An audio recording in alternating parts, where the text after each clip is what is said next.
I think everybody expects me to approach things with humor, and I guess I can't help that because I'm always happy about being part of this process. Lately I've been, you say to somebody, how are you now? Instead of saying, fine, what do they say? Living the dream, right? Living the dream. I love that. When people say that, it feels to me like they mean it, And so I feel like I'm living the American dream right now. Like the chance I started selling hot dogs. I didn't know she was going to introduce me to Sweet Lou. I worked my way through law school. I really did do that, I feel like the fact that I have a chance to become the next judge of Greene County is just really something. We end up with, I don't know exactly the numbers, 43,000 people in the county. Half of those are registered to vote. A third of those show up. So something like, if my math was better, 15% of the county is going to decide who the next judge is, right? And it's critical. It's not an easy job.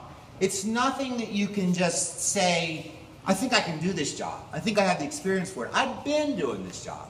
I had the chance. It's so great. I'm sitting here talking to David Weck, right? He calls me sometimes. He texts me sometimes. I think, boy, this is amazing. It's sort of like I'm living a dream, I have a chance to see Cecil Roberts speak. And I kind of think I should talk to you like this. The United Mine Workers. And I want to do that, and I can do that. But I want to tell you something. If I have the endorsement of special interest because it's the United Mine Workers, and those people are the people who are working, the people who are laboring, people who are afraid that the company's going to close down, I'm proud of that. I'm interested in that. I think they're special. I have the endorsement of law enforcement. When I was talking to Cecil Roberts, somebody said to him when I was standing there, how do you speak so well? He said, everybody can do something really well. And he said, that just so happens it's the only thing I can do. He said, ask my wife.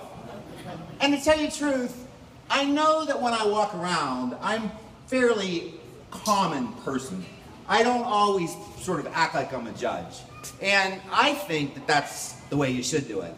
But I am a good judge. I do know what's going on. I do have the sense of what people are saying and the problems that they have. And generally, after 30,000 cases in 15 years, most people that I see in the grocery store say, oh, how you doing, Judge? I remember when my daughter was 4 or 5 years old, we were walking through this parking lot at Giant Eagle. And when I started talking to this guy, we were like chatting up for a long time. She goes to me, hey, Dad, how do you know him?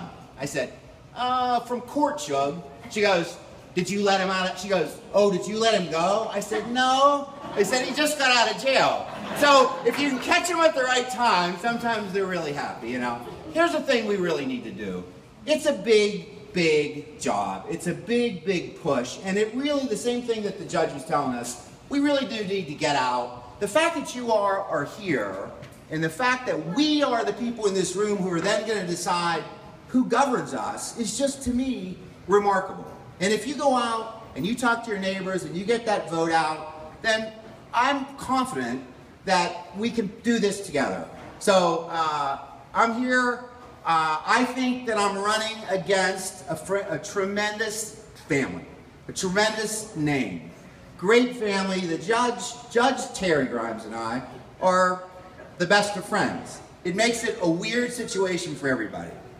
I like Grimes, I just don't think it's his time. I like Grimes, I just don't think it's his time. I really think that I'm the person for the job. I'd appreciate your vote. Anything you can do would be greatly appreciated. Thank you, folks. But I am a good judge. I do know